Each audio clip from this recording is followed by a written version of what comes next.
करना है फोकस पतंजलि, और इस ग्रुप को लेकर एक बड़ी एक्सक्लूसिव खबर लेकर आ रहे हैं नूपुर हमारे साथ। नूपुर, बताइए क्या खबर है आपके पास? बिल्कुल बड़ी पॉजिटिव खबर है पतंजलि फूड्स के शेयर धारकों के लिए, क्योंकि जल्द ही सस्ते वैल्यूएशन पे पतंजलि आयुर्वेदिक का जो नॉन फूड कारोबार है वो पतंजलि फूड्स खरीद सकती है और इसका होगा मर्जर। यहाँ पे पहले भी कंपनी ने किया है, वो सस्ते वैल्यूएशन पे किया था, उसी की तरह उसी आधार पर यहाँ पर भी 80 से 90% के डिस्काउंटेड वैल्यूएशन पे जो पतंजलि आयुर्वेदिक का नॉन फूड कारोबार है उसे पतंजलि फूड्स में लाया जाएगा और उसका विलय किया जाएगा। काफी फायदे यहाँ पे होते हुए दिखेंगे इस विलय से। कंपनी की जो आय, मुनाफा और ब्रांडेड पोर्टफोलियो है, इन तीनों ही पैरामीटर्स पर फायदा होता हुआ नजर आएगा।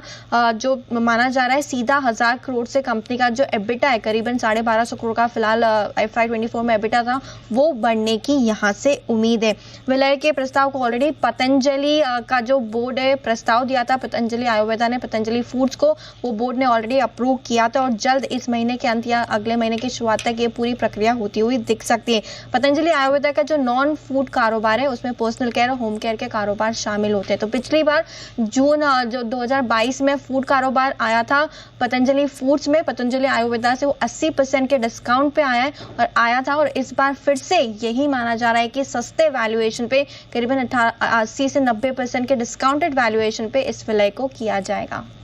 ऑलराइट, तो बड़ी खबर आ रही है पतंजलि ग्रुप के लिए और ये विलय होने की तैयारी है। अनिल जी, दो सवाल इस पर उठते हैं। एक तो जो विलय कर रहे हैं उससे क्या बेनिफिट होते हैं, और इतने बड़े डिस्काउंट पर कर रहे हैं उससे शेयर होल्डर्स को क्या फायदा? विलय से बेनिफिट तो नेचुरली कि आपके सारे कारोबार एक ही अम्ब्रेला में पतंजलि में आ जाएंगे। पहले पतंजलि में उन्होंने फूड बिजनेस अपना ट्रांसफर के साथ फूड किया था। अब नॉन फूड बिजनेस है जिसमें specially hair care, skin care, dental care, जिसमें सबसे बड़ा ब्रांड तो ये दंत कांति, तो 50,000 करोड़ का वैल्यू उसका वो मानते हैं। तो अब तो ये सारे बिजनेसेस ग्रेजुअली जो अगर एक ही अम्ब्रेला में आ जाएंगे पतंजलि फूड में, जाहिर सी बात है नाम भी चेंज करना पड़ेगा क्योंकि नॉन फूड भी बहुत कुछ होगा उसमें। तो लेकिन तो इवेंचुअली लगभग ये जो नए बिजनेस आ रहे हैं 1000 करोड़ का एबिटा अगले 1-2 साल में जोड़ देंगे। और पहले का जो ट्रैक रिकॉर्ड है वो यही है, जब उन्होंने पहले के जो बिजनेसेस शिफ्ट किए थे तो it was almost a bonus, क्योंकि पूरी अभी तो स्टेक है प्रोमोटर्स के पास में, लेकिन अगर वो औने पौने दाम पे वैल्यूएशन पे अगर शिफ्ट करते हैं तो इसका मतलब क्लियर है कि पतंजलि फूड के शेयर होल्डर्स को बड़ा बेनिफिट देने की तैयारी कंपनी की चल रही है। अब बड़ा सवाल ये होता कब है, तो जैसा नूपुर बता रही इस महीने के अंत या जून जुलाई के भीतर में होने की संभावना पूरी है। तो अब ये ऑलमोस्ट ऑन द कार्ड है। और FMCG सेक्टर आपको याद होगा चुनाव के नतीजे ठीक पहले से हम लगातार बुलिश हुए हैं। yes, sir. ये FMCG सेक्टर में अब री रेटिंग की संभावना बन रही है। मुझे लगता है कि ये करेक्शन के बाद मेरे ख्याल से 1800 रुपये 1900 रुपये तक ऊपर भी गया हुआ।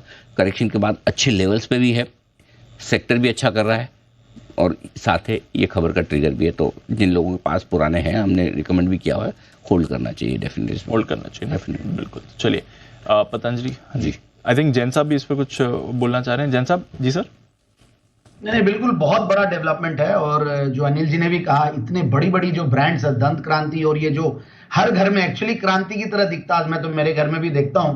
So it's a very big development. और ये पतंजलि फूड्स के जो शेयर होल्डर्स हैं उनके लिए तो बहुत बड़ा है। और एक साथ में डिस्क्लेमर भी दे दूं, मैंने भी, हम लोगों ने भी हमारे क्लाइंट्स को रेकमेंड किया हुआ है ये स्टॉक, क्योंकि हमें ऐसा लगता है कि ये FMCG के सारे स्टॉक्स एक के बाद एक सभी रेकमेंड किए हैं और ये भी एक FMCG का बहुत बड़ा प्लेयर बनने वाला है ही है और बहुत बड़ा होने वाला है, ऐसा हमारा मानना है। और ये जो डील है देखा जाए तो एक तरीके से बिजनेस ओरिएंटेशन दिखा नहीं है और इसमें प्योरली शेयर होल्डर्स को एक फायदा पहुंचाने की बात चल रही है। और ये ऐसा स्टेप मुझे नहीं लगता कि पास्ट में कोई ऐसा, मुझे याद आ रहा है नियर पास्ट में, कि ऐसे कोई कंपनी दूसरा ब्रांड्स को मर्ज करके एक बहुत बड़ी एक अम्ब्रेला बनाना चाहती है। So that's a big positive and I think already market thumbs up दे रहा है। और आगे भी मुझे लगता है कि ये जो 1900 रुपया जो अनिल जी ने भी कहा 1800 रुपये के भाव है, 1800 से लेकर 2000 तक के टारगेट्स भी मुझे छोटे लगते हैं।